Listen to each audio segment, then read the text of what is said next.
Malaysia Bangladeshi শ্রমিকদের জন্য অন্যতম বড় বাজার। গেল ৩ দশকে মালয়েশিয়ায় লাখ লাখ শ্রমিক কাজ করে নিজেদের উন্নয়নের পাশাপাশি দেশের অর্থনীতিকে করেছে সমৃদ্ধ। বৈধ অবৈধ মিলিয়ে ১০ লাখেরও বেশি শ্রমিক কাজ করছে দেশটিতে। এর পেছনে রয়েছে নানা বঞ্চনার চিত্র। মোটা অঙ্কের বেতন বোনাসের স্বপ্ন দেখিয়ে অনেককেই পথে বসিয়েছে আদম ব্যবসায়ীরা। দালালদের দৌরাত্ম্য আর নানা অনিয়মে কয়েক বছর আগে হঠাৎই বন্ধ হয়ে যায় মালয়েশিয়ার শ্রমবাজার। গেল বছরের শুরুর দিকে সরকারের পাশাপাশি বেসরকারিভাবে কর্মী পাঠানোর সুযোগ রেখে দুই দেশের মধ্যে G2G+ চুক্তি হয়। কর্মী নিয়োগের কারিগরি দায়িত্ব দেওয়া হয়েছে মালয়েশিয়ার সিনারফ্লাক্স ও বেস্টিনেটকে। সিনারফ্লাক্স ও বেস্টিনেট বলছে ১২টি ধাপ অনুসরণ করে বাংলাদেশ থেকে অনলাইন পদ্ধতিতে কর্মী নেওয়া হবে। এতে জালিয়াতি আর অনিয়মের কোনো সুযোগ থাকবে না। খরচ কমার পাশাপাশি মালয়েশিয়া এসে কর্মীরা কাজের নিরাপত্তা, বীমা সুবিধা সহ ILO নির্ধারিত সব সুযোগ সুবিধা পাবে।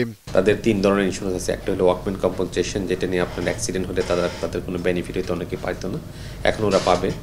আর একটা হলো আপনার হসপিটালাইজেশন, যদি কোনো ওয়ার্কার অসুস্থ হতো তারা হসপিটালে গেলে তাদের চিকিৎসা হতো না, এখন এটা পাবে। এটা অনলাইন হওয়ার কারণেই এটা হয়েছে।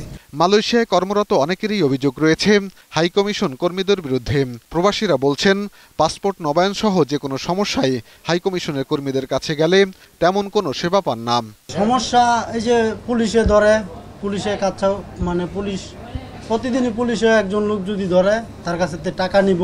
2 বছর পরে কোম্পানি রিনিউ করবে, কিন্তু এখন কোম্পানি ধরে ধরে লোক পাঠিয়ে দিতেছে। এদেশে পুলিশ কাগজপত্র না থাকলেই অ্যারেস্ট করে নিয়ে গেলে জেলে বন্দি করে, খানা দানা ঠিক নাই।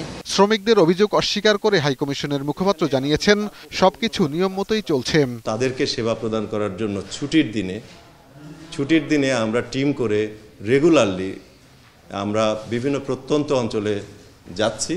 এখন আরো আমরা যাব, এটা কন্টিনিউ করবে। মালয়েশিয়ার শ্রমবাজার খুলে যাওয়ার সাথে সাথে প্রতারণাও বন্ধ হবে। আর যে কর্মীরা দেশের অর্থনৈতিক উন্নয়নে ভূমিকা রাখছে, বাংলাদেশ হাইকমিশন তাদের সঠিক সেবা দেবে বলেও আশা প্রকাশ করেন শ্রমিকরা। সাইদুল ইসলাম, 21 টেলিভিশন।